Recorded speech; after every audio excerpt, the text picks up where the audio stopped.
নবী বসা, জিবরাইল বার্তা নিয়ে আসছে।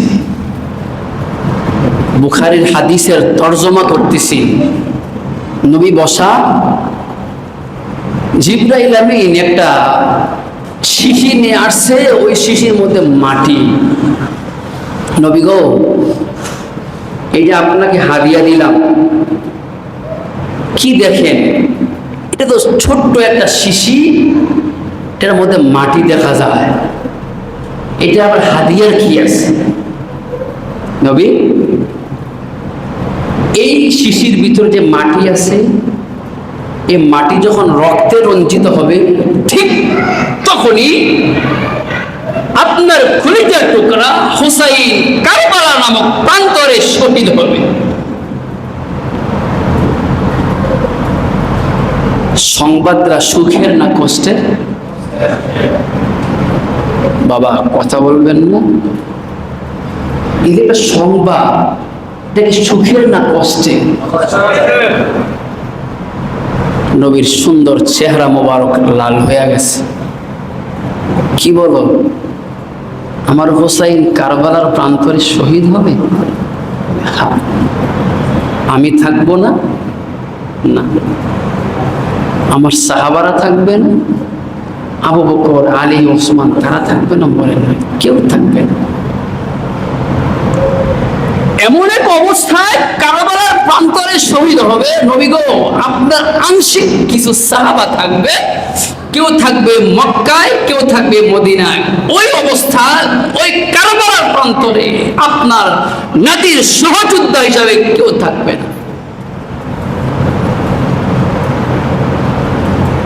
রাসূলের সাহাবা হযরত মুআবিয়া রাদিয়াল্লাহু তাআলা আনহু,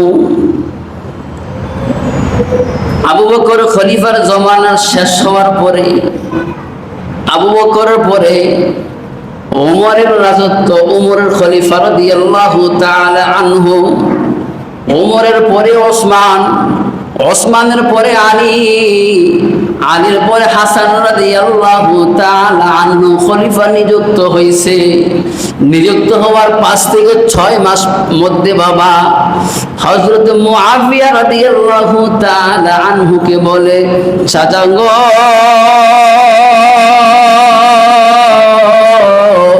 আমার মন বলে গো, আমার চাইতে আপনি খলিফার যোগ্য। সুবহানাল্লাহ, খুব জোরে মনে হয় কইছেন না? আওয়াজ আছে তো?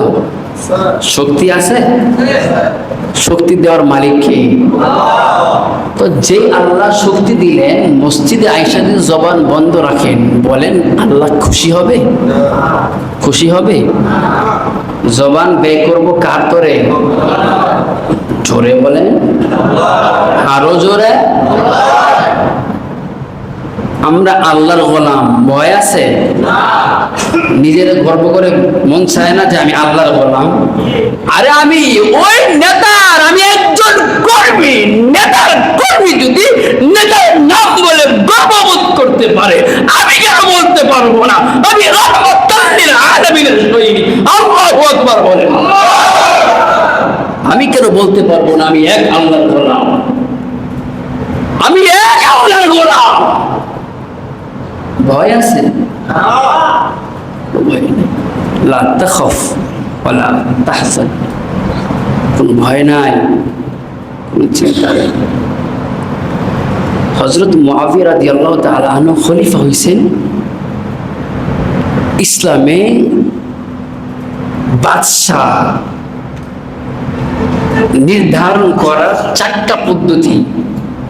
যিনি বাদশাহ হবে নির্বাচন করার 4 পদ্ধতির এক পদ্ধতি হচ্ছে, যিনি খলিফা, সে ইচ্ছা করলে যাকে ভালো মনে হয় তাকে খলিফার দায়িত্ব দিতে পারেন।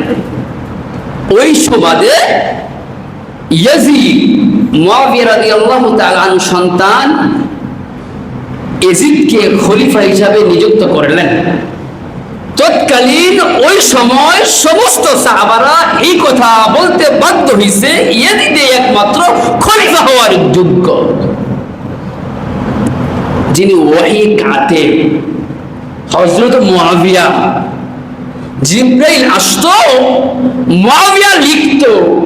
ওই এমন একজন সাহাবা সন্তানের মায়ের বন্ধনে আবদ্ধ হয়ে সন্তানকে খলিফা না যোগ্য হওয়ার পরও খলিফা হিসাবে মনোনীত করতে পারে। যারা মনে করবে, যারা রাসূলের সাহাবাদের উপর আঙ্গুল তুলবে, তার ঈমানের মধ্যে ভেজাল আছে। কি বলেন? চলতেছে খলিফা বর্তমান ইয়াজিদ, আশেপাশে সমস্ত এলাকার মধ্যে ঘোষণা করতেছি তারা যেন আমার হাতে হাত রেখে বায়াত গ্রহণ করে।